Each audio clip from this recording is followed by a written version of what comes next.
শুভ সন্ধ্যা বন্ধুগণ। শুদ্ধস্বর.com পত্রিকার চতুষ্কোণ কথোপকথনে আবার ফিরে আসলাম। পত্রিকার পক্ষ থেকে আমাদের সালাম গ্রহণ করুন। আশা করি আপনারা সবাই ভালো আছেন। বন্ধুগণ, আজকে এই চতুষ্কোণ কথোপকথনে করোনাকালীন সময়ে বাংলাদেশের সমসাময়িক অর্থনীতি, রাষ্ট্রায়ত্ত ব্যাংক পরিস্থিতি, শেয়ার মার্কেট, ঋণ খেলাপি, অর্থনৈতিক সূচক, রেমিটেন্স, উন্নয়নশীল দেশ, অর্থনৈতিক এই সকল বিষয়ে বিস্তারিত আলোচনা করার জন্য আজকে আমাদের বিশেষ অতিথি হয়ে এসেছেন জনাব ডক্টর জামাল উদ্দিন আহমেদ। বন্ধুগণ, আসুন আমরা আমাদের আজকে অতিথির সাথে পরিচিত হই। ডক্টর জামাল উদ্দিন আহমেদ বাংলাদেশের অর্থনীতিতে বিভিন্ন সময় বিভিন্ন গুরুত্বপূর্ণ দায়িত্ব পালন করেছেন। Institute of chartered accountant of বাংলাদেশের সভাপতি ছিলেন, জনতা ব্যাংকের একসময়কার চেয়ারম্যান এবং বাংলাদেশ ব্যাংকের পরিচালক পরিষদ ছিলেন, দায়িত্ব পালন করেছেন। বর্তমানে উনি বাংলাদেশ অর্থনীতি সমিতির সাধারণ সম্পাদক হিসেবে দায়িত্ব পালন করছেন। জামাল ভাই, আপনাকে শুদ্ধস্বর পত্রিকার চতুষ্কোণ কথোপকথনে স্বাগত জানাই। শুদ্ধস্বর পত্রিকার পক্ষ থেকে আমাদের সালাম গ্রহণ করুন। আসসালামু আলাইকুম। ওয়ালাইকুম সালাম। এবং আমি আপনাদেরকে অভিনন্দন জানাই আমাকে যে এই সুযোগটা দিলেন যে আমাদের প্রবাসী ভাইদের সাথে বা অন্যান্য জায়গায় সবার সাথে এই আইডিয়াগুলো শেয়ার করার জন্য। এই জন্য আপনাকে ধন্যবাদ। জামাল ভাই, আমি জানি আপনি খুব ব্যস্ত মানুষ। আপনি যে ব্যস্ততার মাঝে আমাদের জন্য সময় নিয়েছেন, আমরা আন্তরিকভাবে ধন্যবাদ জানাই। প্রথমেই আশা করি এই ব্যস্ততার মাঝে এই করোনা কালীনও আপনি ভালো আছেন, সুস্থ আছেন সবাইকে নিয়ে। আমি আপনার পরিচয় পর্বে শেষের দিকে যেটা বর্তমান পরিচিতি, বাংলাদেশ অর্থনীতি সমিতির আপনি বর্তমান সাধারণ সম্পাদক। আমাদের অনেক দর্শকদের কাছ থেকে জোগাড় করা প্রশ্নতে তারা অনেকে প্রশ্ন করেছেন আসলে বাংলাদেশ অর্থনীতি সমিতি এটা কার্যক্রম কি, একটু যদি বিস্তারিত জানান। অনেকে বিষয়টাকে জানে না, বিষয়টা কি, প্লিজ জামাল ভাই। আপনার বাংলাদেশ অর্থনীতি সমিতি হলো একটা ইন্ডিপেন্ডেন্ট থিঙ্ক ট্যাঙ্ক। এটা পাকিস্তান আমলে পাকিস্তান অর্থনীতি সমিতি পূর্ব পাকিস্তানের শাখা ছিল। পরবর্তী পর্যায়ে বাংলাদেশ স্বাধীন হওয়ার পরে এটার নাম হয়েছে বাংলাদেশ অর্থনীতি সমিতি। এবং এর আগে পাকিস্তান আমলে যে দুই অর্থনীতির যে প্রবক্তা, সেটা বাংলাদেশ অর্থনীতি সমিতির যে তখনকার নেতা ছিলেন প্রফেসর রেহমান সোবান সহ অনেকেই আপনার এই যে প্রফেসর নুরুল ইসলাম, তিনি প্রথম আপনার বাংলাদেশ সরকারের যে প্ল্যানিং কমিশন, এটার ভাইস চেয়ারম্যান ছিলেন, বঙ্গবন্ধু ছিলেন সেইটার চেয়ারম্যান। তো এটা স্বাধীন বাংলাদেশে পরবর্তীতে বাংলাদেশ অর্থনীতি সমিতি একটা ইন্ডিপেন্ডেন্ট থিঙ্ক ট্যাঙ্ক হিসেবে অনেকগুলা গবেষণা করেছেন। তখন স্বাধীনতার যে 6 দফার যে ভিত্তি রচনা, সেটা দুই অর্থনীতি প্রবক্তা ছিলেন বাংলাদেশ অর্থনীতি সমিতি। সেইখান থেকেই শুরু বাংলাদেশ অর্থনীতির যাত্রা। এবং পরবর্তীতে বাংলাদেশের স্বাধীনতার পরও বাংলাদেশ অর্থনীতি সমিতি ইন্ডিপেন্ডেন্ট থিঙ্ক ট্যাঙ্ক হিসেবে কাজ করেছে। এর সদস্য সংখ্যা বর্তমানে 4,500 এবং এরা বিভিন্ন জায়গায় প্রতিষ্ঠিত আছেন। ইউনিভার্সিটি লেভেলে, ব্যাংক, ফাইন্যান্সিয়াল ইনস্টিটিউশন সহ সরকারি ডিপার্টমেন্টে, বিভিন্ন ডিপার্টমেন্টে আছেন। এবং অর্থনীতি সমিতি এই পর্যন্ত তাদের যে অ্যাচিভমেন্ট, আমরা এখন বাংলাদেশের বিকল্প বাজেট তৈরি করি। 2015 সালে আমি যখন অর্থনীতি সমিতির সাধারণ সম্পাদক হিসেবে নির্বাচিত হই, তখন আমাদের টার্ম হলো 2টা টার্ম। আমরা আই ক্যান স্টে ওয়ান টার্মে 2 বছর, পরে আরেকটা টার্মে থাকতে পারি 2 বছর। এখন আমার সেকেন্ড টার্ম চলতেছে। This is the last time আমরা ইলেকশন দিলে আই উইল রিটায়ার ফ্রম সেক্রেটারিশিপ। তো এটা কনস্টিটিউশনালি এটা আছে। ওকে, এই অর্থনীতি সমিতি এটা আসলে মূলত জনগণের স্বার্থ দেখে সরকারের সাথে হ্যান্ডলিং, বিষয়টা কিরকম বলা যায়, নাকি শুধু থিঙ্ক ট্যাঙ্ক, শুধু তারা উপদেশ দেয়? না না না, অফকোর্স নো, উপদেশটা না। যখনই কোনো জায়গায় পাবলিক ইন্টারেস্ট হ্যাম্পার হয়, সেই ক্ষেত্রে অর্থনীতি সমিতি রাজনৈতিক দলের আগে যায় দাঁড়ায়। এবং আপনার এই যে সরকারের এখনকার যে বাজেট, এই বাজেট আমরা বারবার বলতেছি যে আমার একটা স্বপ্ন ছিল যে আমি যদি এখানকার সেক্রেটারি হই, ফার্স্ট টার্মে আমি বাংলাদেশ সরকারের বিকল্প বাজেট তৈরি করব। লাইক দি ইউরোপিয়ান কান্ট্রিজ, বিরোধী দল বিকল্প আপনার তাদের ছায়া সরকার থাকে। এবং এটা অনেকটা রাজনৈতিক দলের বিকল্প। রাজনৈতিক দলগুলো বাংলাদেশে এখনো ওই পর্যায়ে আসে নাই যে বিরোধী দল একটা বাজেট তৈরি করবে। তাদের কাছে যখন বাজেটটা, সরকার যখন বাজেট পেশ করে, তখন তারা সাথে সাথে একটা ব্যানার বানায় বলে যে এই বাজেট মানি না, এটা এটা হচ্ছে কোনো অনুসন্ধানমূলক কাজ বাদে। কিন্তু বাংলাদেশ অর্থনীতি সমিতি সরকার যে বাজেটটা ঘোষণা করে তার থেকে 1 মাস আগে বিকল্প বাজেট ঘোষণা করে, এবং সেই বিকল্প বাজেটে দেখা যায়, আমরা বিশ্বাস করি যে এবং বাংলাদেশ সরকারের যে বাজেট আছে এখন, আমরা গত বছর যে বাজেট দিয়েছি সেটা 12,50,000 কোটি টাকার বাজেট, যেখানে বাংলাদেশ সরকারের বাজেট হলো 5,00,000 কত হাজার কোটি টাকা, 30,000 কোটি টাকা। সেখানে আমাদের বক্তব্য হলো যে বাংলাদেশের যে অর্থনৈতিক সক্ষমতা, সেই সক্ষমতার সঠিকভাবে আমরা এখনো কিন্তু সরকার ওইভাবে নিশ্চিত করতে পারে নাই। সক্ষমতাকে ব্যবহার করা, ম্যানেজ করার জন্য তাদের যে ম্যান পাওয়ার, সেই ম্যান পাওয়ারকে ইউটিলাইজ করতে পারে। রেভিনিউ কালেকশন, অনেক লোকের থেকে এই রেভিনিউ কালেকশন করা সম্ভব, যেটা তারা এখনো করতে পারতেছে না। প্রতিটা উপজেলা লেভেলে এবং জেলা লেভেলে ইনকাম ট্যাক্সের অফিস আছে 64টা জেলা, কিন্তু আমাদের 450 থেকে 500 যে উপজেলা আছে, এই উপজেলায় কিন্তু ট্যাক্সের অফিস নাই, ভিওটির অফিস নাই, যে কারণে, এবং এটাকে অটোমেশন করা হয় নাই, যে কারণে আমরা বলতেছি যে এটার যে মিনিমাম 3 টাইমস বাজেটের সাইজ হতে পারে, এবং সেটা সম্ভব। আমরা এই বছর আরো এটা একটা ব্যাপক আকারে আমরা we are working on that. সেটা হলো যে এই যে করোনার পরবর্তী যে বাজেট, করোনার বাজেট কিভাবে হবে, সেটা কিন্তু আমরা এখন থেকে we are working on this, and we will disclose it. এই বছর এপ্রিল মাসের ভিতরে আমরা ডিক্লেয়ার করে দেব, যাতে গভর্নমেন্ট যে বাজেটটা তৈরি করে সেটা সরকারি আমলাতন্ত্র, ইস্ট ইন্ডিয়া কোম্পানির কেরানিরা এটা তৈরি করে, ইস্ট ইন্ডিয়া কোম্পানির কেরানি বলবো, এবং এই কেরানিরা যেটা তৈরি করে তারা গত বছর তারা যোগ বিয়োগ করে একটা ছাড়িয়ে দেয়। কিন্তু ইন রিয়ালিস্টিক্যালি যদি প্রত্যেকটা বিকেন্দ্রীকৃত যে উপজেলাগুলো আছে, উপজেলা থেকে যদি পুরো জিনিসটা বাইর করা হয়, তখন দেখা যাবে যে এই বাজেটের পরিমাণ অনেক বড় হবে, এবং আয় করদাতার সংখ্যা আমাদের এখানে 22-23 লাখ এখন আছে। তার মধ্যে সরকারি কর্মচারীদেরকে ট্যাক্স গভর্নমেন্ট দিয়ে দেয়, তাদেরকে যোগ করা আছে।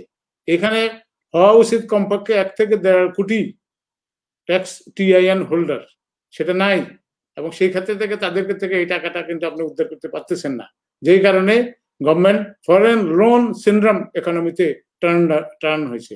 এবং সেই ক্ষেত্রে গভর্নমেন্টকে এটাকে স্বনির্ভর অর্থনীতিতে আনার জন্য আপনার ট্যাক্সের কালেকশন যদি আপনি ঠিক মতন করেন, করে যদি বাজেট তৈরি করেন, in that case you can do more bigger projects.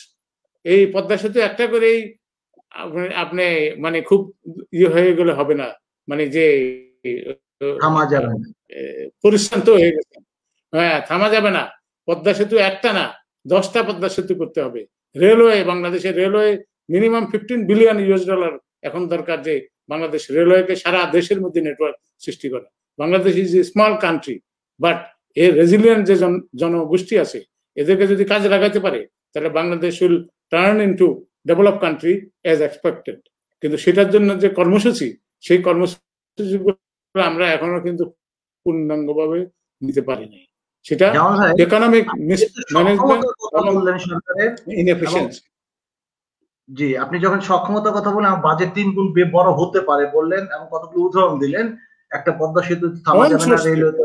আমরা আরেকটা ইকোনমিক অ্যাসোসিয়েশন, আপনাকে আরেকটা কথা বলি।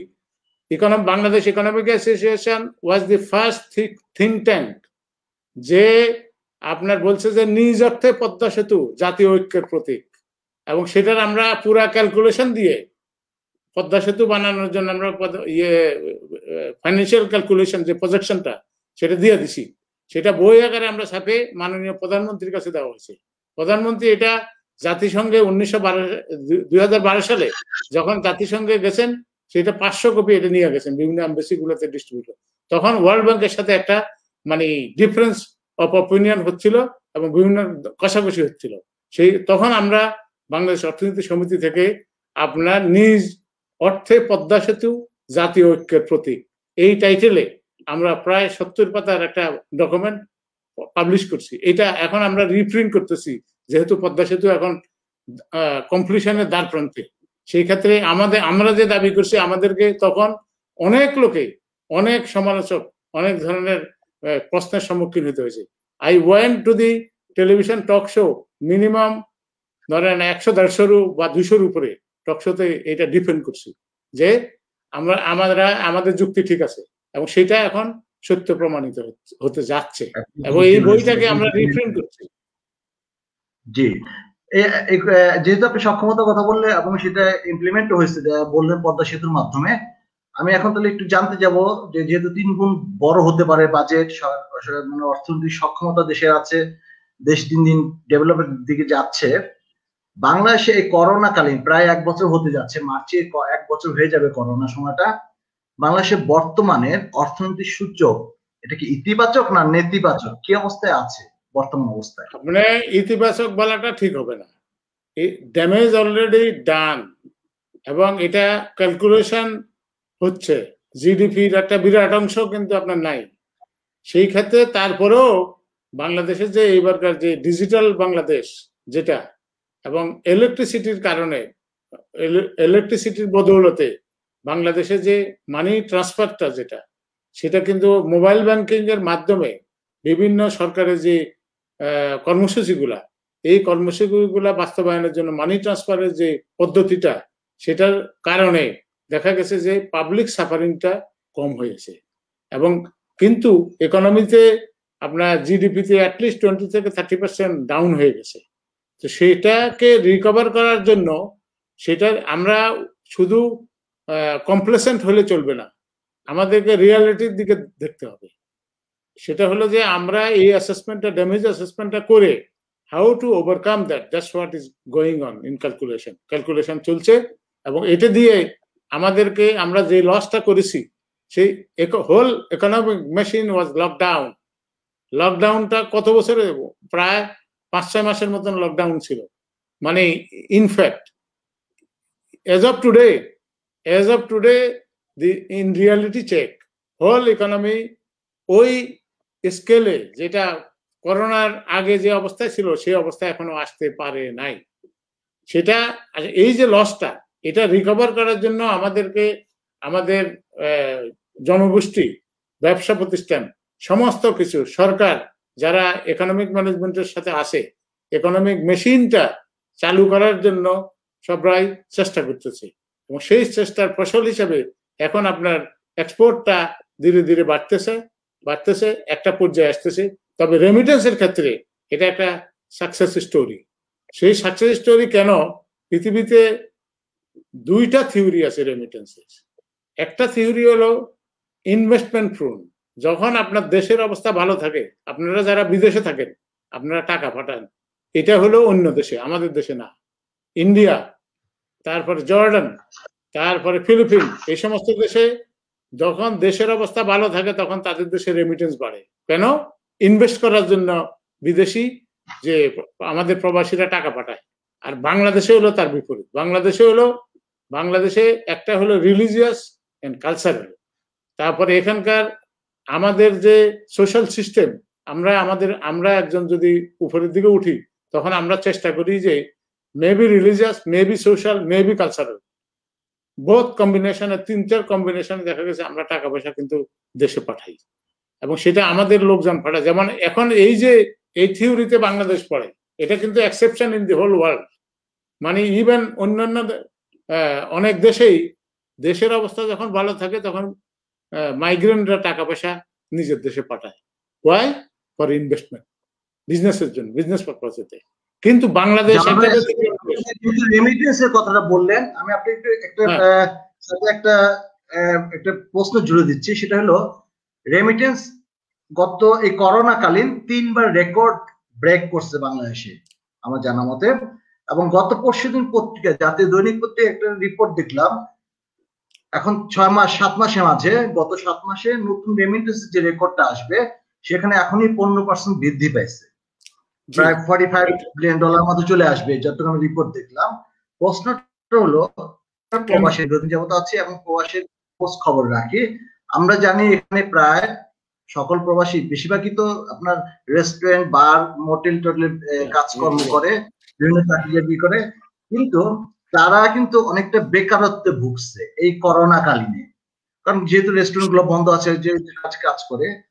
প্রশ্নটা হলো, আমরা রেমিটেন্স পাঠাই ঠিক আছে, কিন্তু পরপর 3বার রেকর্ড ব্রেক করলো এবং আবার এইবারও চতুর্থ ব্রেক করতে যাচ্ছে, ইতিমধ্যে 15%। আমি বলি, আপনার প্রশ্নটা আমি বুঝছি, সেটা হলো যে রেমিটেন্স এখন এর ভিতরে ওয়ার্ল্ড ব্যাংক, এডিবি সবাই বলছে যে রেমিটেন্সের ইয়ে কমবে, বাংলাদেশ বিপদে পড়বে 20%। তারা বলছে যে বাংলাদেশে মিনিমাম 20% ডাউন হবে। সেটা হয় নাই। হয় নাই কেন? বাংলাদেশে ওই থিওরি কাজে হয় না। বাংলাদেশে যখন আপনার রেমিটেন্স বাড়ে, তখন যখন দেশে প্রাকৃতিক দুর্যোগ, তারপরে আপনার কোন রকমের অ্যাক্সিডেন্ট এবং সিজনাল, যেমন আপনার 2008 সালে যে বিশ্বমন্দার সময় ওয়ার্ল্ড ব্যাংক, IMF ফোরকাস্ট করছিল যে বাংলাদেশের রেমিটেন্স 30% কমবে। দেখা গেছে যে কমে নাই, বরং বাড়ছে। বিকজ বাংলাদেশের লোকরা যখন বাইরে কাজ করে, এরা culturally bonded with their whole family members living in Bangladesh, এবং সেই ক্ষেত্রে এদের সুযোগ সুবিধার জন্য, মা বাপের সুখ শান্তির জন্য তারা কষ্ট স্বীকার করে ওখান থেকে চাকরির বেতনের এগেনস্টে লোন নিয়ে হলো টাকা পাঠায়। মানে এটা হলো একটা। আরেকটা হলো বাংলাদেশের সিজনাল ভেরিয়েশন আছে। ঈদের সময়, দুইটা ঈদ, এই দুইটা ঈদের সময় আপনার রেমিটেন্স কিন্তু টিকে উঠে। তারপরে আসেন মানে পয়লা বৈশাখে আপনার টাকা আসে।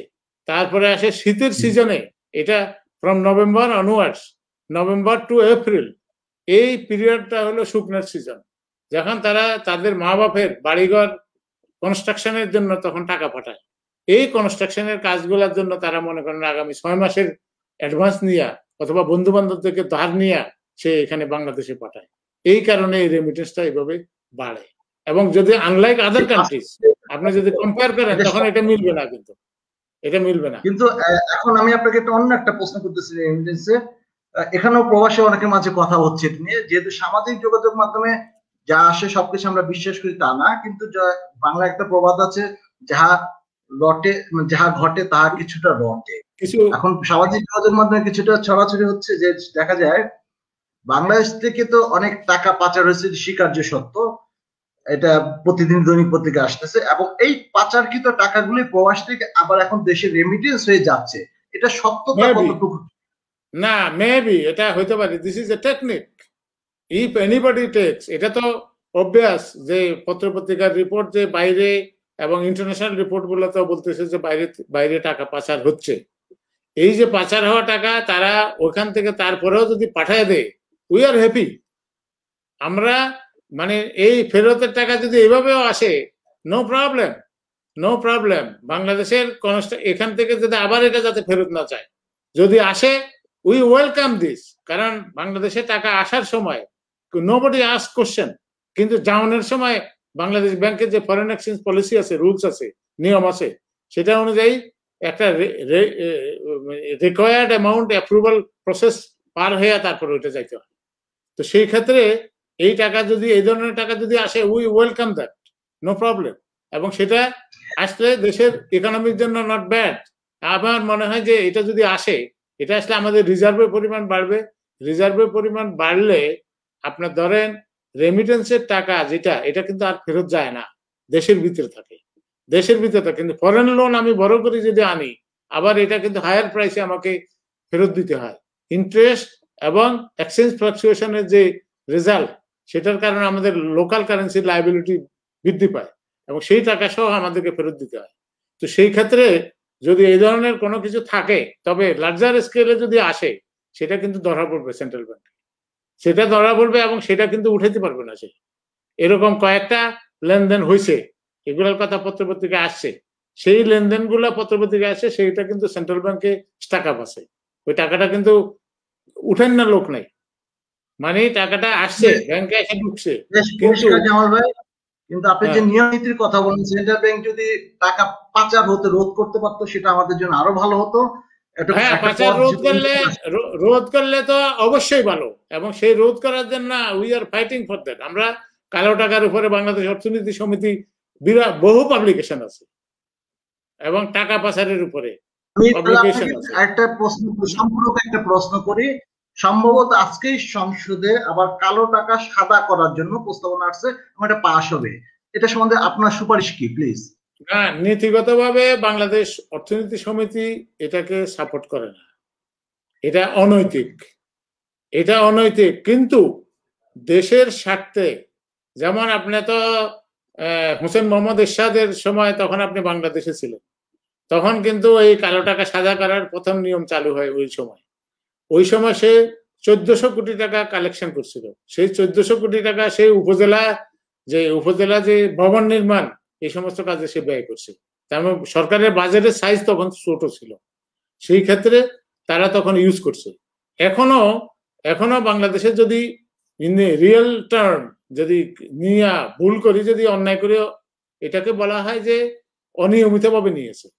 কালো টাকা, অ্যাকচুয়ালি কোনো টাকা কালো হয় না, এটা মানে অনিয়মিতভাবে আয়, সেটাকে আপনার উনি এখন মানে লিগালাইজ করতে চায়। এটা পৃথিবীর বিভিন্ন দেশে আছে।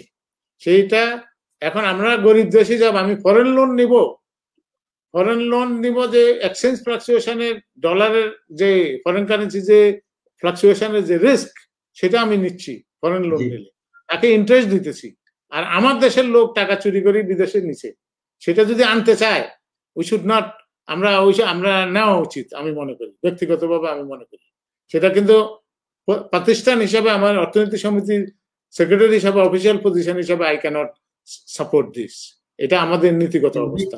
মনে করতেছেন এটা নেওয়া উচিত বা করা উচিত? এটা ইন রিয়ালিটি চেক আপনি যদি বিদেশ থেকে, যেমন আপনি জানেন পদ্মা সেতু আনার জন্য ওয়ার্ল্ড ব্যাংক যখন চলে গেল, তখন বাংলাদেশ সরকার বলছে যে নিজ অর্থে করবে, এবং এই অর্থ আমি যদি, তখন আমরা প্রস্তাব দিয়েছিলাম যে আমাদের মাইগ্রেন্টরা যারা বিদেশে আছে তাদের থেকে বন্ড ইস্যু করে 3টা পদ্মা সেতু বানানো সম্ভব। আমরা সেই ক্যালকুলেশনে দিয়েছি গভর্নমেন্টের কাছে যে ইউ ক্যান ডু দ্যাট, এবং সেটা যদি ওদেরকে বলবেন কি, সেখানে তাদের এটা ট্যাক্স ফ্রি করে দিবেন। মাইগ্রেন্টে যে বন্ডের থেকে সে যে ইনকাম করবে, বন্ডের ইন্টারেস্ট থেকে ইনকামটা ট্যাক্স ফ্রি করে দেন, তাহলে ওরা আপনার এখানে কিন্তু এই বন্ডে ইনভেস্ট করবে। সেই বন্ড গভর্নমেন্ট, এরা তো টাকা ভাঙাই নিবে না, অনেক দিন থাকবে সেখানে। আমাদের এস্টাবলিশ যে বাংলাদেশের লোক আছে, বিদেশে বিজনেস করে বা ইয়েতে আছে, ওনারাও ইন্টারেস্টেড হবে। কারণ ওই দেশে, ইউরোপ আমেরিকাতে, উন্নত দেশে, জাপানে আপনি যদি টাকা জমা রাখেন, ইন্টারেস্ট রেট অত্যন্ত লো, যে কারণে ওইটা হোল্ডিং কস্ট, এটার জন্য অনেক সময় টাকা দিতে হয়, মানে ওটা রাখার জন্য পাহারাদার খরচ দিতে হয়। সেই ক্ষেত্রে ওই টাকাগুলো যদি if we can channelize towards Bangladesh, তাহলে বাংলাদেশে ফরেন লোন নিতে হয় না, এবং সেটা বিভিন্ন রকমের মানে অসম শর্তে ফরেন লোন নিতে হয় IMF, ওয়ার্ল্ড ব্যাংকের। এবং আপনি দেখেন বাংলাদেশ স্বাধীন হওয়ার পর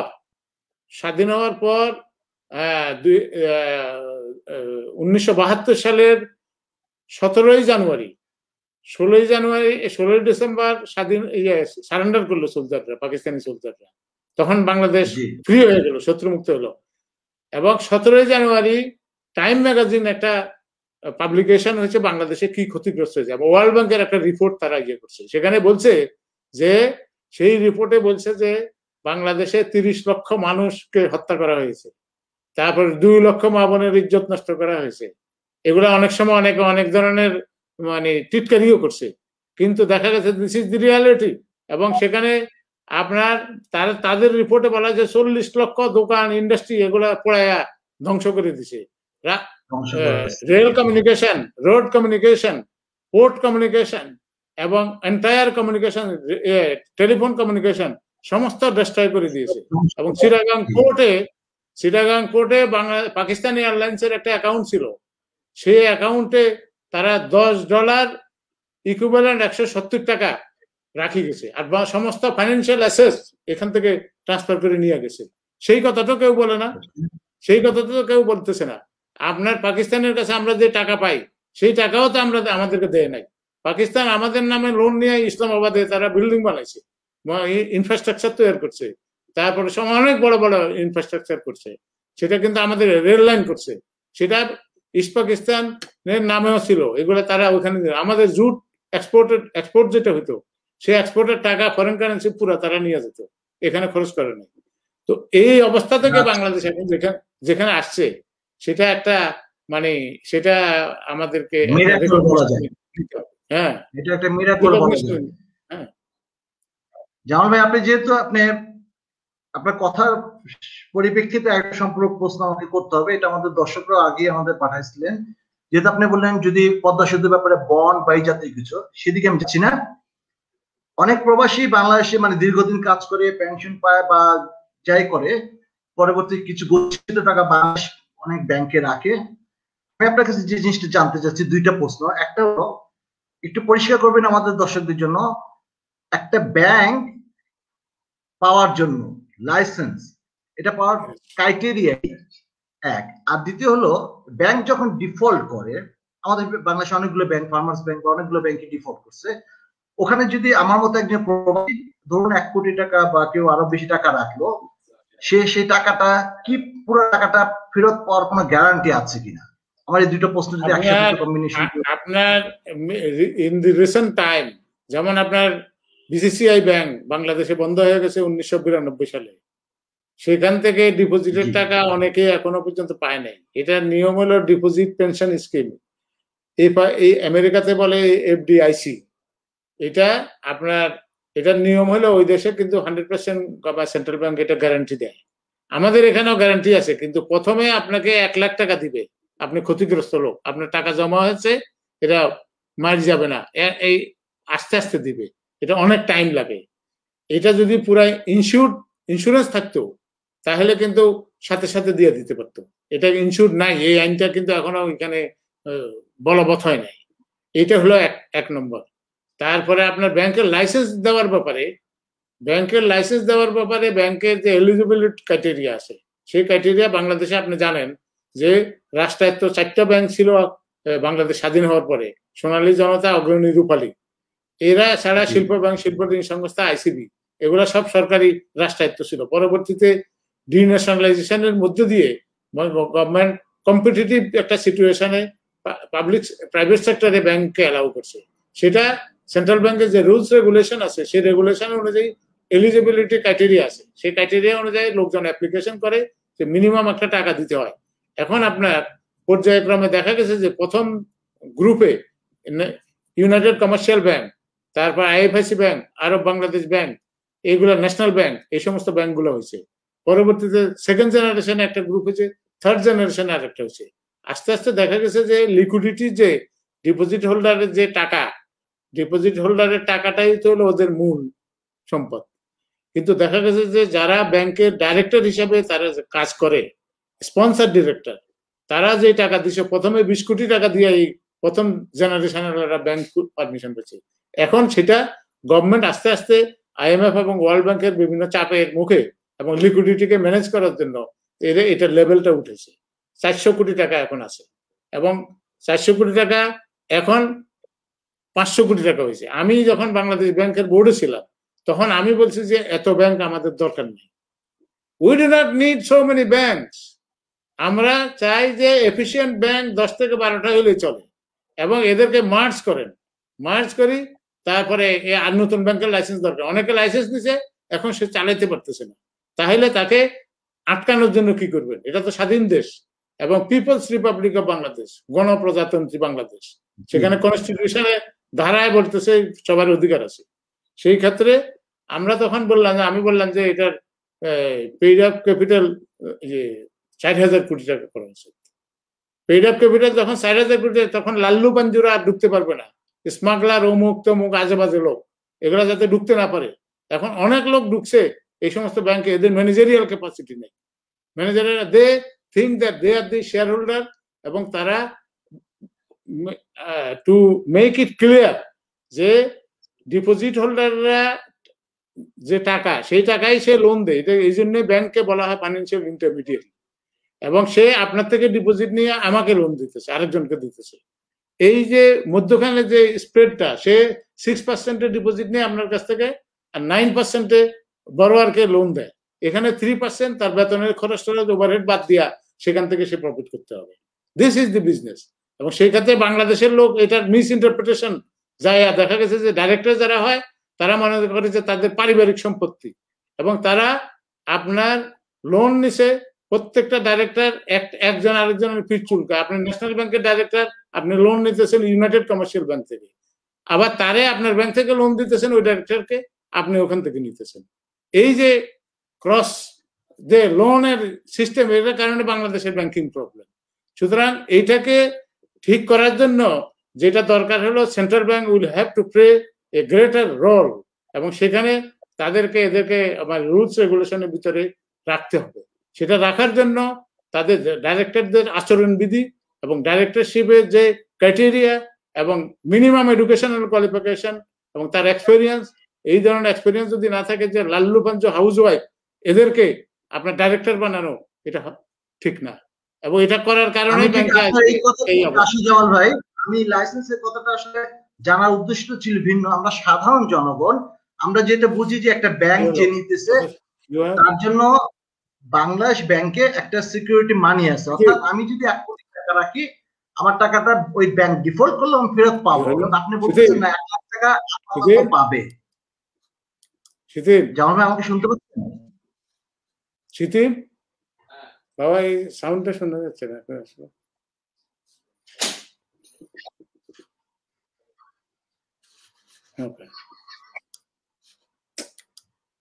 শীতিম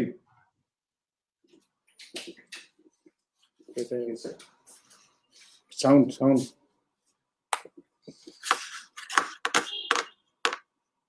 জামাল ভাই আমাকে শুনতে পাচ্ছেন? হ্যাঁ শোনা যাচ্ছে, এখন শুনতে পাচ্ছেন না?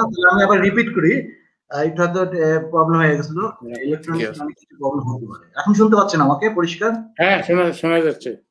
আমি আসলে বাংলাদেশ মানে একটা ব্যাংকের লাইসেন্সের প্রশ্ন করার উদ্দেশ্য ছিল, আমরা সাধারণ জনগণ যেটা জানি, একটা ব্যাংক যখন নতুন হয় তার দায়িত্ব মূলত সেন্ট্রাল ব্যাংক, যার ফলে আমাদের দেশে একটা সেন্ট্রাল ব্যাংক আছে বা সব কিছু থাকে। অর্থাৎ আমি যদি 1 কোটি টাকা রাখি, আমার ওই ব্যাংক মানে জলে ডুবে গেল, আমার টাকা আমি ফেরত পাবো আমানতকারী হিসেবে। কিন্তু আপনি বলতেছেন 1 লাখ টাকা আপাতত ফেরত পাবে, ইন ফিউচারে পুরো টাকাই পাবেন। পুরো টাকা নিয়ম হলো কি, এটা যখন বন্ধ হয়ে যায়, বন্ধ হয়ে গেল, সে তো আর টাকা দিতে পারতেছে না, তখন আপনার করে কি, তাকে সেন্ট্রাল ব্যাংক নিজের থেকে দিয়া দেয় কিছু টাকা, দিয়া পরবর্তীতে এটার একটা স্কিম হয়, রিকভারি স্কিম। সেই রিকভারি স্কিম অনুযায়ী তখন তাকে এই টাকাগুলো ফেরত দেওয়া হয়। কিন্তু আমার প্রশ্নটা সেখানে, হ্যাঁ, এই লটা চেঞ্জ করা দরকার। এটা আপনি ঠিকই ধরছেন। এই যে ইন্স্যুরেন্স কভারেজ, যেটা সেই ডিপোজিট ইন্স্যুরেন্সটা ফুল ফ্লেজেড হওয়া উচিত, এবং সেটা নিয়ে একটা উন্নত দেশে এটা কিন্তু আছে, সব দেশে আছে উন্নত দেশ, কিন্তু আমাদের দেশ ইন্ডিয়া, পাকিস্তান, শ্রীলঙ্কা, এরকম অনেকগুলো দেশে নাই। তাহলে মানে কি, একজন আমানতকারী যদি আজকে পেনশন পাওয়ার পরে আমি ওই আমানতকারী বিদেশে যারা আছে তাদের কাছে আমার অনুরোধ, সেটার আমার সাজেশন, সেটা হলো যে ওনারা বন্ড কিনো, ফরেন বন্ড। এটা government of people's republic of Bangladesh is responsible to pay that. সেই ক্ষেত্রে ওটা সভরেন অথরিটি, তারা এটা দিতে পারে। সেটা তাদের যদি মানে ইনভেস্ট করতে চায়, কমার্শিয়াল ব্যাংকে ডিপোজিট রাখবে অল্প পরিমাণ রাখবে, বেশি পরিমাণ না রাখে উনি বন্ড কিনুন। বন্ড কিনলে সরকারকে আপনি সাপোর্ট দিলেন, সরকার বন্ড কিনা মানে বন্ড বিক্রি করে, government is borrowing money from you, এবং সেটা আপনাকে ফরেন এক্সচেঞ্জে ইন্টারেস্ট দিচ্ছে, এবং সেটা ফরেন এক্সচেঞ্জে আপনি ডলারে আপনি ইন্টারেস্টটা পাচ্ছেন। আর এখানে বাংলা টাকা যদি রাখেন, আপনি করতেছেন কি, ওখানকার টাকা আনিয়ে এখানে বাংলা টাকায় ডিপোজিট রাখতেছেন। ইন দ্যাট কেস এটা রিস্কটা ওটার থেকে বেশি। অর্থাৎ এই বন্ডটা কখনো ফল ডাউন করবে না, সরকারি টাকা দিতে না, সরকার is a government is a sovereign authority, government মানে সভরেন অথরিটি। আপনি যখন বন্ডের ব্যাপারটা বললেন, আমি আবার আমাদের দর্শকদের উদ্দেশ্যে আরেকবার রিপিট করতেছি আপনার কথাটি সহজভাবে বলার জন্য। অর্থাৎ যে কোনো মানুষ, প্রবাসী হোক বা দেশি হোক, যদি ব্যাংকে 10 কোটি টাকা 1 কোটি টাকা রাখে, সেই ব্যাংক যদি ডিফল্ট করে, তাহলে সে আপাতত 1 লাখ টাকা পাবে, তার বয়স 70 হলেও। আর যদি আস্তে আস্তে বলতে, আমি সেটাই বলছি, একজন পেনশনিস্ট, একজন পেনশন, তার বয়স 65 হয়, সে যদি পেনশনটা জমা রাখে, অর্থাৎ এবং ব্রাসেলসের অফিসে, এমবাসি গুলাতে যদি আপনি যোগাযোগ করেন, এনিবডি, তখন তারা এখানকার ব্যাংকগুলোর সাথে যোগাযোগ করে, ব্যাংকগুলোই পারচেজ করে, এটা বিক্রি করে on behalf of the government of Bangladesh. Yes, bond, foreign bond. আপনারা তো কিনবেন ফরেন বন্ড, আপনার লোকাল বন্ড কেনার দরকার নেই। আর মানে আপনি যদি রিস্ক ফ্রি ইনভেস্টমেন্ট করতে চান, that is the foreign bond. তাহলে আপনার this is a win win situation for the both the party. পরামর্শটা হলো, আপনার সুপারিশটা হলো যে ব্যাংকে গচ্ছিত টাকা রাখাটা রিস্কি গেম, আপাতত রিস্কি। অবশ্যই এটা সরকারি ব্যাংক হলে ঠিক আছে, প্রাইভেট ব্যাংকে যত রকমের ইয়েই থাকো, প্রাইভেট ব্যাংকে রিস্ক বেশি। মানে কি সরকারি ব্যাংকে আমি রাখলে পরে সরকারি ব্যাংকে এই গ্যারান্টি আছে, সরকারি ব্যাংক বন্ধ হবে না, গভর্নমেন্ট গ্যারান্টি দিবে তাদেরকে, কিন্তু ওদেরকে তো দিবে না। প্রাইভেট ব্যাংকে সরকার কোনোদিন গ্যারান্টি দিবে না, সরকার যদি ওইভাবে আর্থিকভাবে সচ্ছল না হয়। আর রাষ্ট্রীয় ব্যাংক যেগুলা, এগুলার মালিক হলো সরকার, সুতরাং সরকারি ব্যাংকের টাকা মায়ের যাবে না, আপনার ডিপোজিটের টাকা নেবার। একেবারে পরিষ্কার। আপনি বন্ডের কথা বলতেছেন, আমি আরেকটা সম্পর্ক প্রশ্ন করবো, সেটা হলো যে শেয়ার মার্কেট, মানে অনেক প্রবাসীরা শেয়ার মার্কেটে ইনভেস্ট করে, আমাদের বাংলাদেশের শেয়ার মার্কেট একেবারে অস্থির। আপনার মানে এখানে ব্যাপারে আপনার মানে করণীয়টা কি, এইটা সম্বন্ধে আপনার সুপারিশটা কি হবে?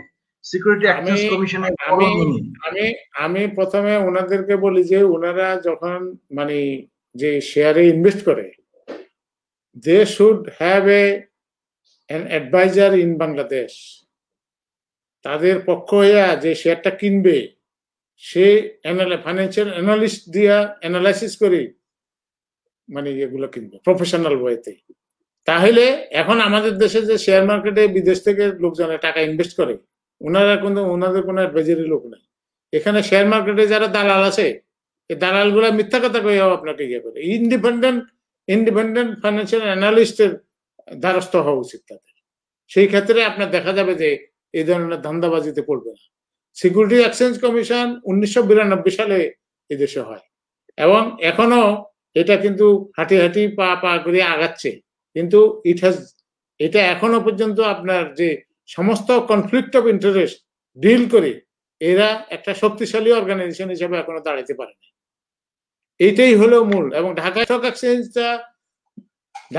এক্সচেঞ্জ ওয়াজ পৃথিবীতে সমস্ত স্টক এক্সচেঞ্জ আপনার ডিমিউচুয়ালাইজ হয়ে গেছে। আমাদের ঢাকা স্টক এক্সচেঞ্জটা অনেকটা ইয়ের মতন, কোঅপারেটিভ সোসাইটির মতন ছিল। এটার উপরে I have written a paper, এবং আমার সাজেশন অনুযায়ী আপনার ডিমিউচুয়ালাইজেশন অফ স্টক এক্সচেঞ্জ এখানে আমাদের এখানে হয়েছে।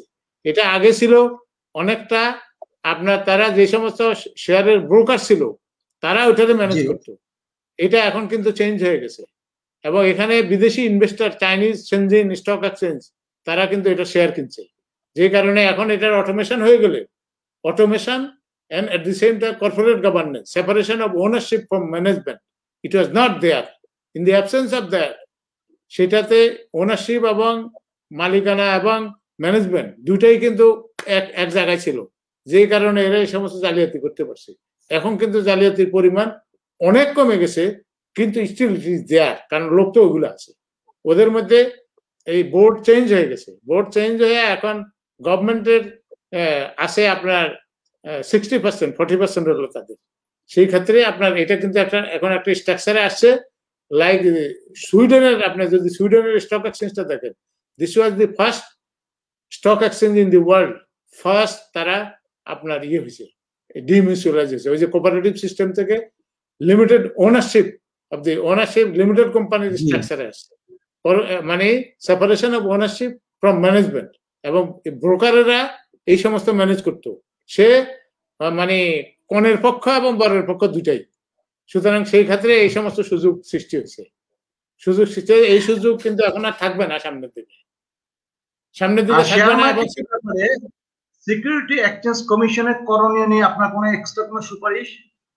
অফকোর্স, সিকিউরিটিজ অ্যান্ড এক্সচেঞ্জ কমিশনে এখনো যে ইন্ডিপেন্ডেন্ট ডাইরেক্টর সিস্টেম, এটার যে eligibility criteria, it is in a wrong ওয়েতে চলছে, ঠিক হয় নাই। তারপরে এটা রুলস রেগুলেশন গুলো ঠিক করা দরকার। তারপরে অডিট ফার্মের যে অ্যাপয়েন্টমেন্ট, অডিট ফার্ম গুলাকে এলিজিবিলিটি ক্রাইটেরিয়া ঠিক করা, এবং ডাইরেক্টর, কোম্পানি ডাইরেক্টর যারা, আইপিও ম্যানেজার, এদেরকে শাস্তা করার যে পদ্ধতি, এটা ওনারা এখনো কিছু করতে পারে না। মানে আস্তে আস্তে আগাচ্ছে। এখন নতুন যে কমিশন হয়েছে, এই কমিশনে এরা দে আর ট্রাইং। এটা লাস্ট টাইম যারা ছিল ওনারা অনেক কিছু আগাইছে, কিন্তু সবকিছু করতে পারে নাই। যেমন নাসদাক, তারপরে Tokyo stock exchange, Singapore stock exchange, তারপরে মালয়েশিয়া, তারপরে আপনার জাপান, তারপর এরকম সবগুলো যদি আপনি দেখেন, দেখবেন যে এখানে সব জায়গায় কিন্তু আপনার একটা ট্রান্সপারেন্সি আছে, যেগুলা আমাদের এখানে কিন্তু ওইভাবে এখনো গড়ে উঠে নাই। ইট ইজ ইন দি প্রগ্রেস। এবং দেখা গেছে যে যে সমস্ত এখনো এখানে যে স্টক এক্সচেঞ্জের প্রেসিডেন্ট হয়, এখন গভর্নমেন্ট তাকে দিচ্ছে, এক বিচারপতি জাজকে দিচ্ছে। জাজ কি what he understands about the stock market? Stock মার্কেটের পিওরলি ফাইন্যান্সিয়াল ইস্যু, এবং এখানে এই স্টক মার্কেট চালানোর জন্য ওই সমস্ত সরকারি রদ্দিমাল, সরকারের আপনার এই যে রিটায়ার্ড লোকজনকে দিয়ে যদি আপনি চালান, ইট উইল নট ওয়ার্ক। এবং এটা আমি মনে করি যে এখানে প্রফেশনালদের দেওয়া উচিত। ইভেন এমন হতে পারে যে আমাদের দেশের লোক বিদেশে এই সমস্ত স্টক এক্সচেঞ্জে বড় পজিশনে চাকরি করে, ওদেরকে আনি এখানে বসাই দেন, দেখেন রানি। চমৎকার। বিদেশে যারা আছে, জার্মান ফ্রাঙ্কফুর্ট স্টক এক্সচেঞ্জে যে একটা লোক হয়তো বাঙালি একজনে কাজ করে, ওনারা আনি বসাই দেন, বলে ভাই বহু টাকা রোজগার করছেন সারা জীবন, এখন বাংলাদেশের একটা সেবা দেন, এই জিনিসটা ঠিক করে দেন। আমেরিকাতে অনেক প্রবাসী যারা দীর্ঘদিনের প্রবাসী তাদের সমস্যাটা হলো মূলত সিকিউরিটি, লাইফ সিকিউরিটি মূলত অন্য সমস্যা। এটা আমাদের ভিন্ন একটা আলোচনা। ইয়েস, আমি আরেকটা জিনিস বলি যে মাইগ্রেন্টদের ব্যাপারে, সেটা হলো যে আমাদের দেশে এখন মেগা প্রকল্প অনেকগুলো হচ্ছে। আপনারা অনেকে ভয় পাইতেছে যে বিদেশ থেকে চাকরি ছুটে চলে গেলে যারা কনস্ট্রাকশন কাজ করে, ইলেকট্রিক্যাল সিস্টেমে কাজ করে, কনস্ট্রাকশনে, মানে আপনার মেকানিক্যাল, সিভিল ইঞ্জিনিয়ারিং, এই সমস্ত জায়গায় কাজ করে নিচের লেভেলে, সেই অভিজ্ঞতা বাংলাদেশের এই সমস্ত জায়গায় এখানে এখন বিদেশিদের, চাইনিজরা কাজ করে, ইন্ডিয়ানরা কাজ করে, শ্রীলঙ্কার লোক কাজ করে, এদেরকে বাইরে এখান থেকে বাইর করে দিয়া আমাদের ওই লোক যেগুলো আসছে তারা যদি অনেকে চুজ করতেছে, তারা এখানে এসে কাজ করতে পারে। This is another opportunity. না না, এটা সরকার এটা করতে করার জন্য ইচ্ছুক আছে, এবং ওখান থেকেও এটার প্রেসার থাকতে হবে। যারা চাকরি বাকরি হারাইছে ওখানে এই সমস্ত কাজের মধ্যে আছে, যেমন আবুধাবিতে কনস্ট্রাকশনের কাজে ছিল, এগ্রিকালচার ওয়ার্কে ছিল, সৌদি আরবিয়াতে ছিল, তারপরে আবুধাবি, আপনার কাতারে, কুয়েতে, বিভিন্ন জায়গায়, ইরাকে, বিভিন্ন জায়গায় ছিল না? এই সমস্ত লোক যারা যদি ফেরত আসে, এদের মধ্যে ওয়েল্ডার, বাংলাদেশে ওয়েল্ডার নাই। আপনি খুঁজলে যদি বলেন যে 2000 আমার ওয়েল্ডার দরকার, একসাথে দিতে পারবেন না, নাই ট্রেন, এগুলো সব বিদেশে চলে গেছে। ওই সমস্ত লোক এখানে আসলে আশা করি সরকার এই ব্যাপারে ভাববে। সরকার যদি এক পা আগে আসে, আমরা প্রবাসীরা 2 পা আগে আসতে রাজি, কারণ যেহেতু আমরা প্রবাসী থাকি, আসলে দেশই তো আমাদের সব, আমাদের প্রাণ। যেমন আমি জানি আমাদের সময় এত দ্রুত চলে যেতেছে, আমার কাছে অনেকগুলো প্রশ্ন ছিল, সময় দ্রুত শেষ হয়ে যাচ্ছে, কিন্তু আমি জানি আপনি বাংলাদেশ ব্যাংকের, মানে ঘটনাটা হলো 2016 সালে বাংলাদেশ সেন্ট্রাল ব্যাংক থেকে যে অর্থ চুরি, যেটা নিউ ইয়র্কে ফেডারেল ব্যাংক থেকে, যে ফেডারেল রিজার্ভ ব্যাংক থেকে যে বাংলাদেশ ব্যাংকের অর্থ চুরি হলো, তখন তারপর আপনাকে বাংলাদেশ ব্যাংকের পরিচালক হিসাবে দায়িত্ব দেওয়া হয়েছিল। আপনি এই ব্যাপার বিষয়টা অনেক বড়, আমি জানি।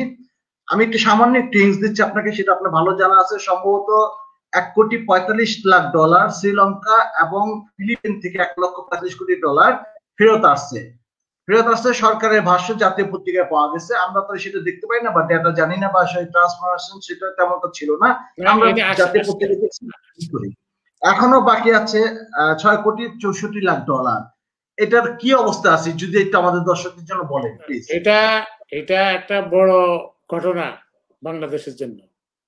This is very big incident. কারণ হিস্ট্রিক্যালি বাংলাদেশের লাস্ট 50 ইয়ার্স এর মধ্যে এটাই ফার্স্ট ঘটনা আপনার হইলো। জামাল ভাই, আমি এটা কি সেন্ট্রাল ব্যাংক, মানে বাংলাদেশের ঘটনা? আজ পর্যন্ত পৃথিবীতে কোন সেন্ট্রাল ব্যাংকে এমন কোন ঘটনা কি ঘটছে? আমার জানা মতে ঘটছে সেন্ট্রাল। হ্যাঁ ঘটছে, না ঘটছে, অনেক দেশে ঘটছে। অনেকে টাকার পরিমাণ, বাংলাদেশ একদিকে গরিব দেশ, আরেকদিকে হলো টাকার পরিমাণ একটু বেশি ছিল, যেই কারণে আপনার এটার কিন্তু ওয়াইডলি সার্কুলেটেড। এবং যেই দেশে ফিলিপিনে গেছে, ফিলিপিনে যেভাবে গেছে ওরা পূর্ব পরিকল্পিত ভাবে, আমি এটার হিস্ট্রিটা জানি, এটা বাংলাদেশ থেকে অরিজিনেট হয় নাই। It is a hacking technical issue, এবং এটা সুইপ সিস্টেম ইজ রেসপন্সিবল। আমি অন্তত 100-150 বার বলেছি যে সুইপ সিস্টেমের যে প্রোগ্রামিং, সেই প্রোগ্রামিং টেকনিক্যাল ইয়েতে ফল্ট আছে, এবং সেটার কারণে ওখান থেকে তারা সিস্টেমের ভিতরে ঢুকে তারা কিন্তু এই হ্যাকিং এর পরিকল্পনা করছে। তারা কমপক্ষে 1 বছর আগে, তার 1 বছর আগে 2015 সালে 3টা অ্যাকাউন্ট খুলছে আরসিবিসি ব্যাংকে, এবং লেনদেন হয়েছে কত জানেন?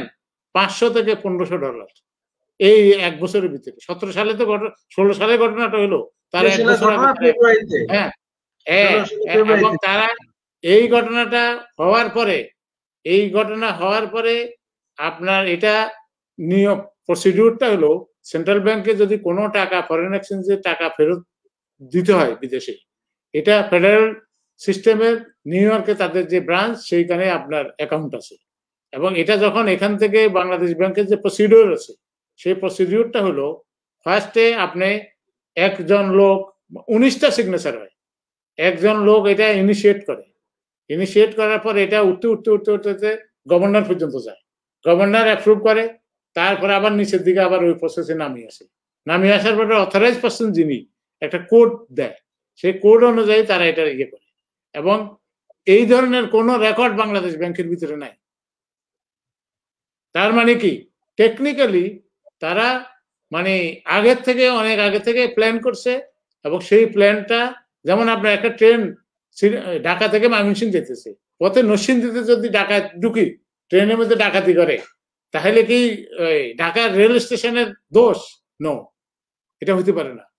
সেখানে ঢাকা থেকে কোনো ইনস্ট্রাকশন যায় নাই, কাগজপত্র তো ওই কাগজপত্রগুলো যে ট্রেল, সেই ট্রেলে নাই, রেকর্ড নাই। এটা ওখান থেকে গেছে নিউ ইয়র্কের ফেডারেল রিজার্ভ সিস্টেম, টাকার পরিমাণ যেহেতু তারা ওখান থেকে ফোন করে, যেমন আমাদের দেশে এখন নিয়ম হয়েছে যে আপনি টাকা যদি আমি একটা চেক দিলাম ব্যাংকে, দেওয়ার পর ব্যাংক থেকে আমাকে ফোন করে, তো স্যার আপনি এত টাকার একটা চেক আছে, এটাকে আপনি দিচ্ছেন নাকি, তখন আমি কনফার্ম করলে সে ওই টাকাটা দেয়। নিউ ইয়র্ক ফেডারেল রিজার্ভ সিস্টেমের ওইটা কাজ। এটা বৃহস্পতিবারের লেনদেনটা হয়েছে, এই ঘটনাটা ঘটছে বৃহস্পতিবার রাত্রে, শুক্রবার আমাদের দেশে বন্ধ, শনিবার আমাদের দেশে বন্ধ, শুক্রবারে বৃহস্পতিবার রাতে ঘটনা ঘটছে, শুক্রবারে ফিলিপাইনে ওখানে গেছে, এটা আমেরিকান ফেডারেল রিজার্ভ সিস্টেম আলাদা, এখানে মেল পাঠাইছে, এটা বন্ধ ছিল, যে কারণে তারা বন্ধের ভিতর দেখেনি। আচ্ছা, গেল ফেডারেল রিজার্ভ সিস্টেমে যাওয়ার পরে তারা একটা মেইল পাঠানোর কথা, কনফার্ম করা যে তোমরা তোমাদের অ্যাকাউন্ট থেকে টাকা দেওয়ার জন্য, এরা এটা দেয় নাই, এটা রোববারে যায় পাইছে লোকে, রোববারে। বাই দ্যাট টাইম শুক্রবারে ফিলিপিনে তো খোলা আছে, ফিলিপিনে খুললো 9টার সময়, যাওয়ার পরে ওই যে মেয়েরে গ্রেফতার করছে, সেই মেয়ে এটা পায়, শি ওয়াজ ইনভলভ, এবং সে আপনার এটা তাড়াতাড়ি উপরে দিয়া মানে আপনার টাকাটা বাইর করে দিছে অ্যাকাউন্ট থেকে। সেখানেও সেন্ট্রাল ব্যাংককে তারা জিজ্ঞাসা করা হচ্ছে যে এই টাকা আমাদের অ্যাকাউন্টে পাঠাইছে, যে এটা কি তোমরা ঠিক পাঠাইছো, বাংলাদেশ থেকে যে আসছে এই টাকা কি, এই টাকা, এরা তো যারা চুরি করবে সে কি বলবে নাকি আমাদের ধরো তুমি, সে তো বলে নাই, সে এটা ব্যাংকের রেসপন্সিবিলিটি ছিল, আরসিবিসি ব্যাংকের, সে আরসিবিসি ব্যাংকের লোকজন জড়িত ছিল, তারা এটা দিয়ে আপনার ক্যাসিনোতে টাকা ট্রান্সফার করে দিচ্ছে। এবং ফিলিপাইনের ল হলো ক্যাসিনোতে গেলে এই টাকার কোনো হদিস মিলে না, এটা ওদের দেশের ল আলাদা। এবং ফিলিপাইনের আরেকটা ঘটনা আছে যে ফিলিপাইন মার্কোস যখন দেশ থেকে পলায়া যায়, তখন মার্কোসের যে টাকা, সেই টাকা 19 বছর লাগছে, ফিলিপিনের ল ইজ নট সাপোর্টিভ এই ধরনের লেনদেনকে ইয়ে করার জন্য, যে কারণে বাংলাদেশ একটা গেড়াখলে পড়ে গেছে। এবং সেটা বাংলাদেশের পক্ষে যে সমস্ত যুক্তি আছে, সেটা আমরা বাংলাদেশ ফেডারেল রিজার্ভ সিস্টেমকে আমরা থ্রেট করছিলাম, কিন্তু আমেরিকাকে আপনি থ্রেট করলে আপনার তো বিপদ আছে, সে তো বড় মোরাল পৃথিবীর, সেই মোরালের ঠেলিতে আপনি যাইতে পারবেন না। তখন বাংলাদেশ একটা কনজারভেটিভ হয়ে গেছে, টাকার পরিমাণ যেহেতু কম, বলছে যে ওকে আমরা লিগাল প্রসেসে আমরা আগাবো। কিন্তু পরে আমরা চাপ দিছিলাম আমেরিকা ফেডারেল রিজার্ভ সিস্টেম তাদেরকে চাপ দিছে, তাদেরকে চাপ দেওয়ার পরে তারা কিন্তু প্রথমে মিথ্যা কথাটা কিছু করছে, এবং ফিলিপিনের সিনেটে যত রকমের হিয়ারিং হয়েছে, প্রত্যেকটা হিয়ারিং এ ফিলিপিনকে দোষী করছে। পার্লামেন্টে যে তাদের যে সিনেট আছে, সেই সিনেটের এগুলা সব ভিডিও আমরা কালেক্ট করছি, এগুলো ফাইল বানাইছি, ডকুমেন্ট কমপক্ষে এটা ইন্টারেস্টিং বিষয় জামাল ভাই, বাংলাদেশ ব্যাংক থেকে, সেন্ট্রাল ব্যাংক থেকে সরকারকে জানাচ্ছিল যতটুকু আমার স্মরণ করে 1 মাস পরে, এখানে একটা কিন্তু কিন্তু থেকেই যায়। না, এটা হলো অ্যাডমিনিস্ট্রেটিভ প্রবলেম, মানে কিন্তু বাংলাদেশ থেকে এটা ইনিশিয়েট হয়নি। এটা এখন না, 50 বছর পরে যদি বাইর হয় এটা প্রমাণ হবে। এটা প্রমাণ হবে কারণ এটা process is slow, process slow. সেখানে আপনার বাংলাদেশের লোক যে জানায় নাই, এটা ইট ওয়াজ রং, মিস্টেক, এটা করা ঠিক হয় না, এটা ওনাদের ভুল করছে, সাথে সাথে দে শুড ডিসক্লোজ ইট। এবং যখন ফিলিপিনের পত্রিকায় আমরা জানছি 2 দিন পরে, ফিলিপিনের পত্রিকা থেকে তো বাংলাদেশ জানছে যে এরকম বাংলাদেশের টাকা হ্যাক হয়েছে। মানে আপনি আনশিওর করতেছেন, শ্রীলঙ্কা থেকে $1,45,00,000 এবং ফিলিপিন থেকে এটা আসছে, আর বাকি $6,64,00,000 এটা এখনো ফেরত আসেনি, এটা আসলে সব প্রসেসিং আছে। আসে নাই, এটা প্রসেসে আছে, মানে লিগ্যাল প্রসেস। ফিলিপিন তো প্রথমে অস্বীকার করছে, যখন এখন ফেডারেল রিজার্ভ সিস্টেমকে বাংলাদেশ মানে ইয়েতে আনছে, পক্ষ করছে, পক্ষ করে মামলাটা ফিট করছে।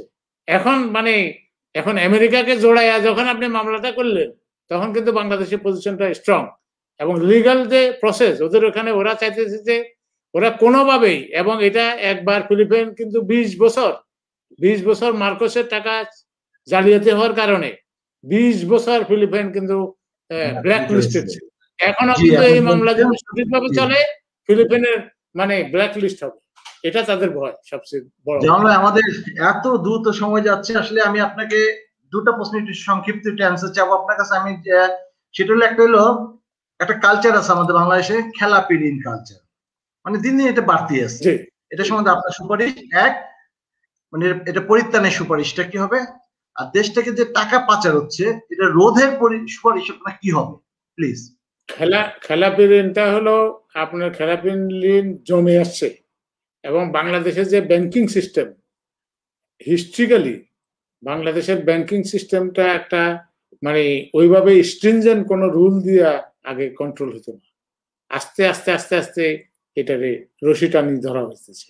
বাই দ্যাট টাইম বহু বড়োয়ার আছে, তারা এমন বড় হয়েছে এখন গভর্নমেন্টকে পারলে তারা ধাক্কা মারে।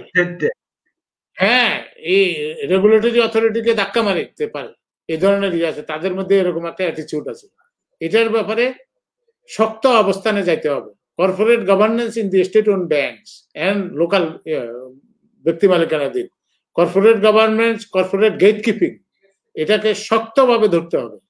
এবং লোন প্রসেসিং সিস্টেমটা যেটা, সেটার যে ডিফারেন্ট লেভেলে কর্পোরেট যে গেট কিপিং, ব্রাঞ্চ থেকে আপনার রিজনাল অফিস, ডিভিশনাল অফিস থেকে ক্রেডিট কমিটি হেড অফিসে বোর্ড, এই যে প্রসেসটা, এখানে everybody should have to be taken into task. Wherever there is a gatekeeping failure, আপনার সিকিউরিটি গার্ড যারা আছে, ম্যানেজার, আমি বলি ম্যানেজাররা যদি ঠিকঠাক মতন তার ডিউটি না করে, তাহলে they should be taken into custody, পরিষ্কার কথা।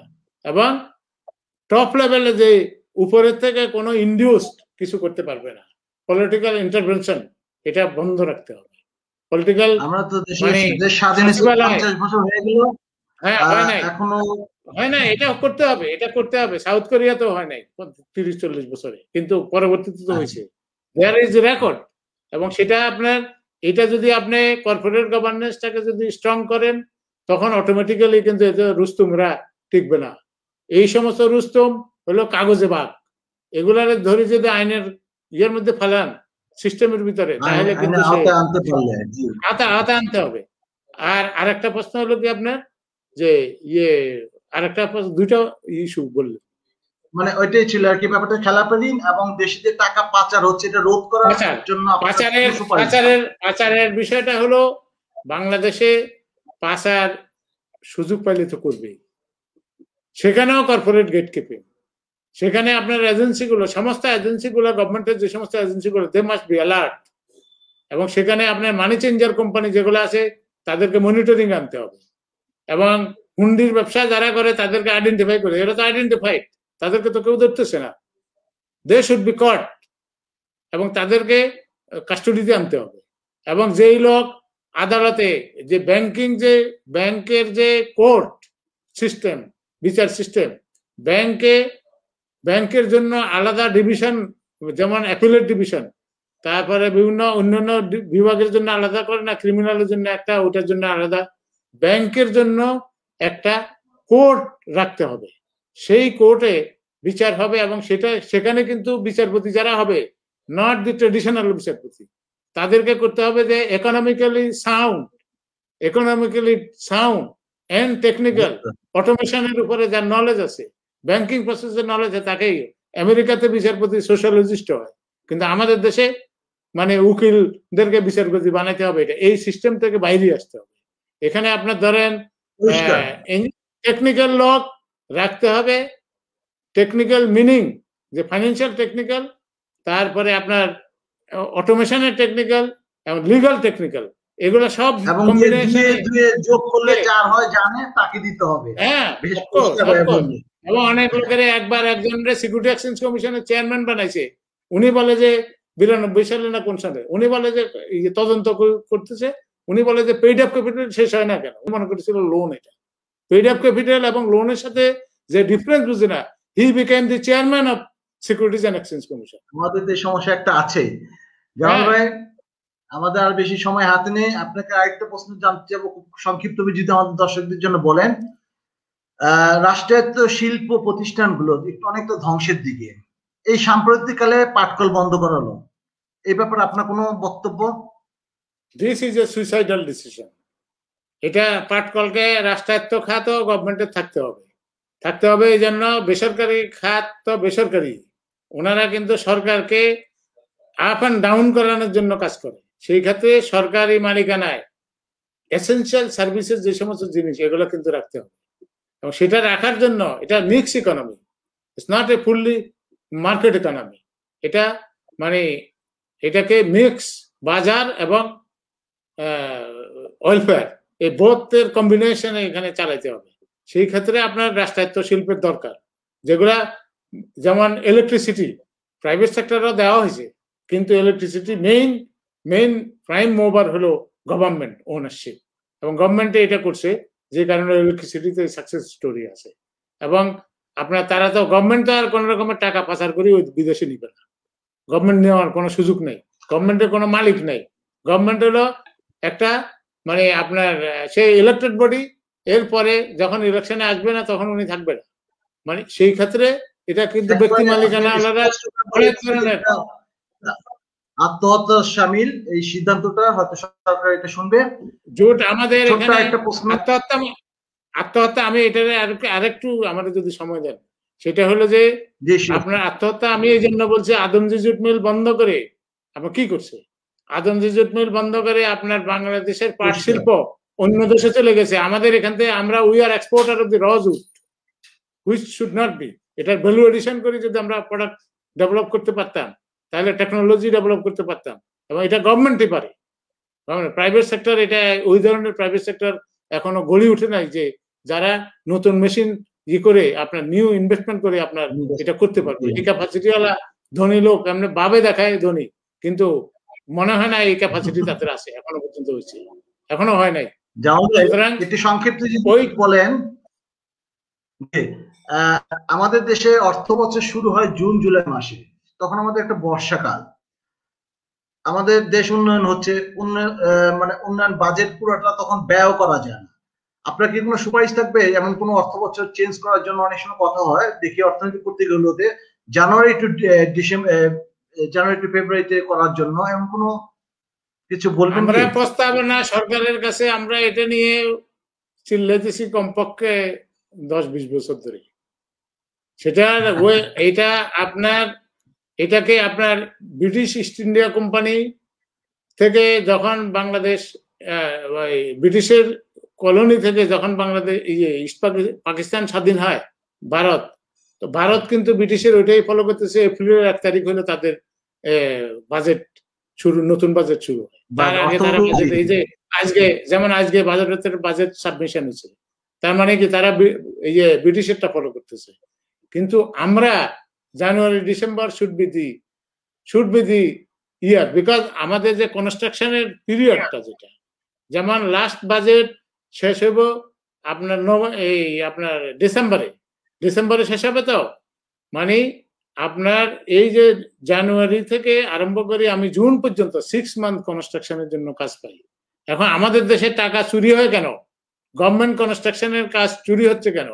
এটা তো বন্যার মধ্যে জল দেখাইয়া, ওইটা দেখাইয়া, সেটা দেখাইয়া জালিয়াতি করার সুযোগ পায়। এই সুযোগ বন্ধ হবে এবং এটা হইতে দিতেছে না ওরাই। সংসদে এখন মানে বিজনেসম্যানরা হলো মেজরিটি, 70% বিজনেসম্যান, যে কারণে তারা তো এটা হইতে দিচ্ছে না। এই ব্যবস্থা তারা মানে পরিবর্তনের পক্ষে নয়। নো, তারা they will not support it. They will not support it because আপনার এবং মানে এটাতে কিন্তু আমলাতন্ত্র এটার বেনিফিশিয়ারি। আমলাতন্ত্র বেনিফিশিয়ারি করে টাকা পয়সার মধ্যে এদের ওনারাও তো কিছু ভাগ পায়, সেই ভাগের অংশীদার হচ্ছে ওনারা। সেই কারণে তারা এটা চেঞ্জ করতে চায়। একেবারে পরিষ্কার। জামাল ভাই, আমরা আসলে টাইম ওভার হয়ে যাব, আর আমি আপনাকে 2টা মিনিট আপনাকে নিতে হবে আমাকে সময়। শেষ প্রশ্ন আজকের জন্য, কারণ আপনাকে আমাদের আবার আনতে হবে, আমরা আসলে অনেক প্রশ্ন থেকে দূরে সরে এলাম, পারলাম না নিতে। আপনার কাছে শেষ প্রশ্ন আজকে, দেশে দারিদ্র বিমোচন এবং কর্মসংস্থান, এটা আমি জানি অনেক বড় একটা বিষয়। আপনি সংক্ষিপ্ত 2-1 লাইনে যদি আমাদের দর্শকদের জন্য দেশের দারিদ্র বিমোচন এবং কর্মসংস্থান ব্যাপারটা যদি একটুখানি বলুন, আগামীতে কোনো হয়তো এটা নিয়ে বিষয় আলোচনা করা যাবে প্লিজ। আপনি যদি কর্মসংস্থান করেন, দারিদ্র বিমোচন এমনিই হবে। কর্মসংস্থান এটা আপনি গভর্নমেন্ট, এক্ষেত্রে গভর্নমেন্ট নিজস্ব যে কনস্ট্রাকশনটা, গভর্নমেন্ট যে ডেভেলপমেন্ট প্রোগ্রাম, এগুলাতে যত ইনফ্রাস্ট্রাকচারে গভর্নমেন্ট যত ইনভেস্ট করবে, ততই কিন্তু এই সেক্টরে এমপ্লয়মেন্ট বাড়বে। এমপ্লয়মেন্ট বাড়লে তখন তাদের দারিদ্র দূরীকরণ অটোমেটিক্যালি হবে। এটা আপনি এখন ভিক্ষুক খুব কম পাইবেন। যারা ভিক্ষুক করে এখন, এরা হলো হেবিচুয়াল ভিক্ষুক। এরা কিন্তু এরা মোবাইল ফোন আলা ভিক্ষুক, মোবাইলের বিলও দিচ্ছে, এটা তার অভ্যাস হয়ে গেছে। সুতরাং ভিক্ষা করি চলুক লোকে, এটা আমরা চাই না। এবং সেই ভিক্ষুকের মানে নেওয়ার জন্য, মানে কাজে ঢুকানোর জন্য, সে তো একটা সক্ষম মানুষ, তাকে কাজ দেন। কাজ দিতে হলে এগ্রিকালচারে আপনার ইনভেস্টমেন্ট বাড়াইতে হবে, এগ্রিকালচার সেক্টরে সেখানে ইনভেস্টমেন্ট বাড়াইতে হবে, হেলথ সেক্টরে লোক বাড়াইতে হবে স্বাস্থ্য ভালো রাখার জন্য। তারপরে আপনার যে ইনফ্রাস্ট্রাকচারে ইনভেস্ট করতে হবে, এগুলো কিন্তু এডুকেশনের ইনভেস্টমেন্টটা এটা capital expenditure, it's not a revenue expenditure. এডুকেশনে যত টাকা ব্যয় হয় এটাকে ক্যাপিটাল এক্সপেন্ডিচার হিসেবে ধরা উচিত। সেই ক্ষেত্রে আপনার যদি কর্মসংস্থান আপনি সৃষ্টি করেন, অটোমেটিক্যালি দারিদ্র দূরীকরণ হয়ে যাবে। ইনকাম ইনইকুয়ালিটি এখন কিন্তু বাড়তেছে বাংলাদেশে, বাংলাদেশে ইনকাম ইনইকুয়ালিটি বাড়তেছে। এটা কিন্তু একটা বিরাট চ্যালেঞ্জ, এবং সেটাকে মোকাবেলা করার জন্য গভর্নমেন্ট স্পন্সার্ড রিলায়েবল প্রজেক্ট নিয়ে আপনার এগুলো নিয়ে কাজ আরম্ভ করতে, তাদের মধ্যে এসএমই লোন থেকে আরম্ভ করে যত রকমের সুযোগ আছে এদেরকে ব্যবসা বাণিজ্যের মধ্যে ঢুকানো। শুধু চাকরি করার জন্য যে একটা লোকের জন্ম হয়েছে এটা বিশ্বাস করা ঠিক না। আনলাইক ইউরোপে যেরকম আপনার দেখেন সবাই নিজে কিছু করতে চাচ্ছে, এই যে সুযোগটা সৃষ্টি করতে হবে। গভর্নমেন্ট এটা সৃষ্টি করলে অটোমেটিক্যালি দারিদ্র দূরীকরণ হয়ে যাবে, এবং দারিদ্র দূরীকরণ হলে এমপ্লয়মেন্ট জেনারেশনের মধ্যে দিয়ে দারিদ্র দূরীকরণ হবে। এখানে তো সবাই কাজ করছে। ভাই, আমরা 3 মিনিট ওভার হয়ে গেছি। আমি শুধু দর্শকদের জন্য বলবো, আসলে আমরা আসলে অনেক বিষয়ে আলোচনা করতে পারিনি। জামাল ভাই, আপনার ব্যস্ততার মাঝেও যে আপনি আমাদের জন্য, যে আমাদের সুদূষণ পত্রিকার জন্য যে সময়টা নিয়েছেন, প্রথমে আমাদের পত্রিকার পক্ষ থেকে ধন্যবাদ জানাই। আগামীতে কোনো একদিন আপনাকে আমরা আবার অতিথিকে আনতে পারলে আমরা অত্যন্ত আনন্দিত হব, সেই দিনের জন্য অপেক্ষা থাকি।